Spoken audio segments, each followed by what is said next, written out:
Seguin n'avait jamais eu de bonheur avec ses chèvres. Il les perdait toutes de la même façon.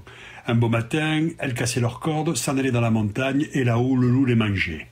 Ni les caresses de leur maître, ni la peur du loup, rien ne les retenait.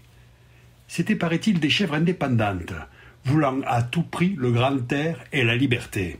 Le brave M. Seguin, qui ne comprenait rien au caractère de ces bêtes, était consterné. Il disait « C'est fini, les chèvres s'ennuient chez moi, je n'en garderai pas une. » Cependant, il ne se découragea pas. Et après avoir perdu 6 chèvres de la même manière, il en acheta une 7e. Seulement cette fois, il eut le soin de la prendre toute jeune, pour qu'elle s'habituât mieux à demeurer chez lui. Qu'elle était jolie, la petite chèvre de M. Seguin. Qu'elle était jolie avec ses yeux doux, sa barbiche de sous-officier, ses sabots noirs et luisants, ses cornes zébrées et ses longs poils blancs qui lui faisaient une houppelande. C'était presque aussi charmant que le cabri d'Esmeralda.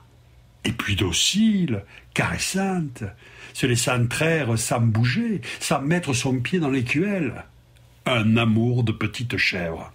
M. Seguin avait derrière sa maison un clos entouré d'aubépines. C'est là qu'il mit sa nouvelle pensionnaire. Il l'attacha à un pieu, au plus bel endroit du pré, en ayant soin de lui laisser beaucoup de cordes, et de temps en temps, il venait voir si elle était bien. La chèvre se trouvait très heureuse et broutait l'herbe de si bon cœur que M. Seguin était ravi. « Enfin !» pensait le pauvre homme. « En voilà une qui ne s'ennuiera pas chez moi. » M. Seguin se trompait. Sa chèvre s'ennuya. Un jour, elle se dit en regardant la montagne « Comment doit être bien là-haut! Quel plaisir de gambader dans la bruyère, sans cette maudite longe qui vous écorche le cou! C'est bon pour l'âne ou pour le bœuf de brouter dans un clos. Les chèvres, il leur faut du large. » À partir de ce moment, l'herbe du clos lui parut fade. L'ennui lui vint.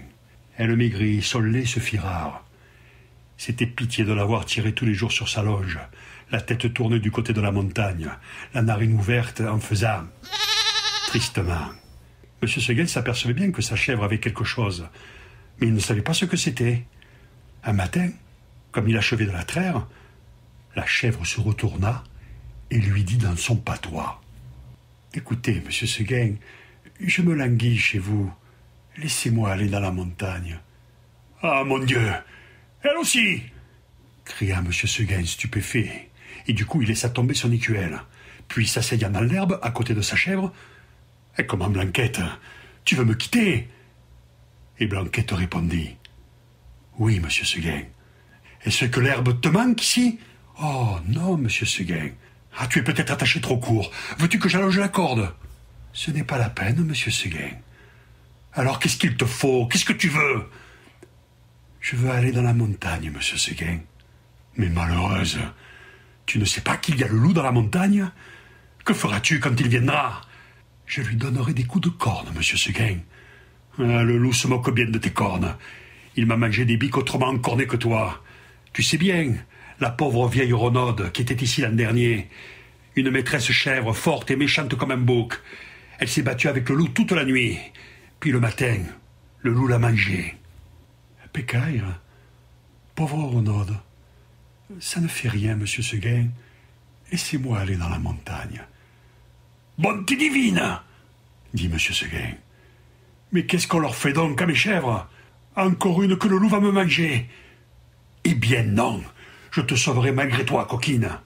Et de peur que tu ne rompes ta corde, je vais t'enfermer dans l'étable et tu y resteras toujours. » Là-dessus, M. Seguin emporta la chèvre dans une étable toute noire, dont il ferma la porte à double tour. Malheureusement, il avait oublié la fenêtre, et à peine eut-il le dos tourné que la petite s'en alla. Quand la chèvre blanche arriva dans la montagne, ce fut un ravissement général. Jamais les vieux sapins n'avaient rien vu d'aussi joli. On la reçut comme une petite reine. Les châtaigniers se baissaient jusqu'à terre pour la caresser du bout de leurs branches.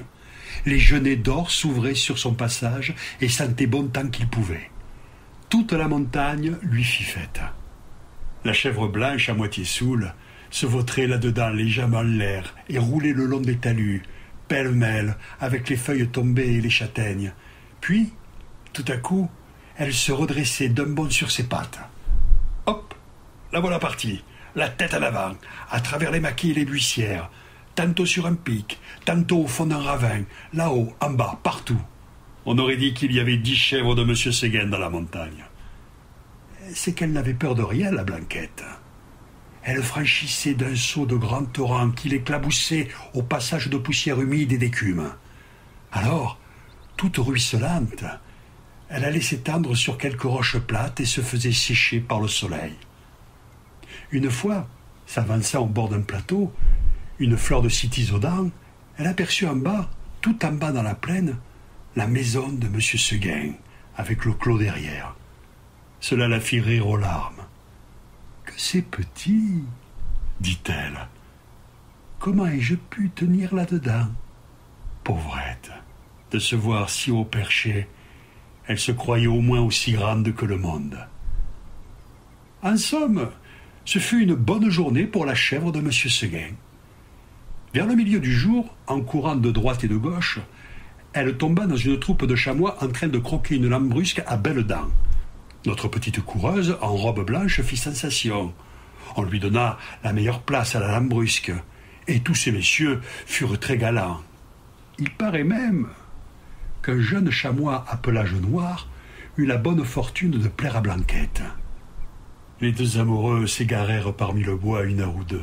Et si vous voulez savoir ce qu'ils se dirent, allez le demander aux sources bavardes qui courent invisibles dans la mousse. Tout à coup, le vent fraîchit.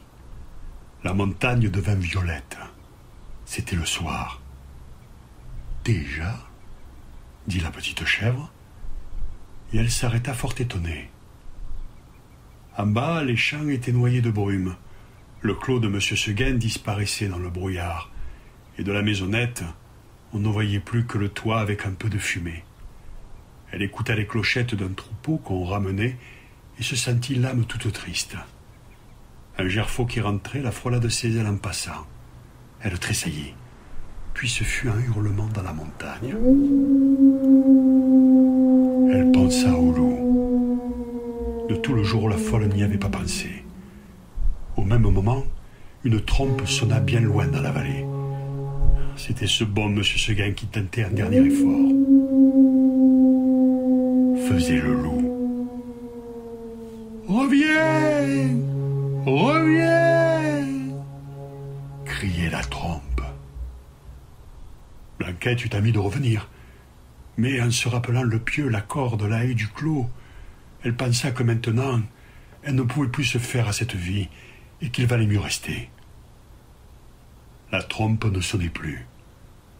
La chèvre entendit derrière elle un bruit de feuilles. Elle se retourna et vit dans l'ombre 2 oreilles courtes, toutes droites, avec 2 yeux qui reluisaient. C'était le loup. Énorme, immobile, assis sur son train de derrière, il était là, regardant la petite chèvre blanche et la dégustant par avance. Comme il savait bien qu'il la mangerait, le loup ne se pressait pas. Seulement, quand elle se retourna, il se mit à rire méchamment. La petite chèvre de M. Seguin. Et il passa sa grosse langue rouge sur ses babines d'amadou. Blanquette se sentit perdue. À un moment, en se rappelant l'histoire de la vieille Renaude, qui s'était battue toute la nuit pour être mangée le matin, elle se dit qu'il vaudrait peut-être mieux se laisser manger tout de suite. Puis, s'étant ravisée, elle tomba en garde, la tête basse et la corne en avant, comme une brave chèvre de M. Seguin qu'elle était.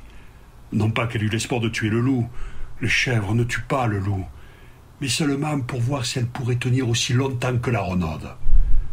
Alors, le monstre s'avança, et les petites cornes entrèrent en danse.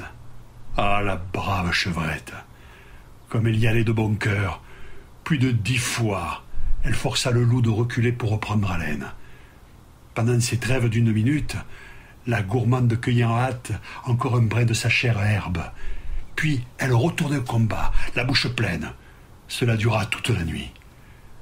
De temps en temps, la chèvre de M. Seguin regardait les étoiles danser dans le ciel clair, et elle se disait « Oh, pourvu que je tienne jusqu'à l'aube !»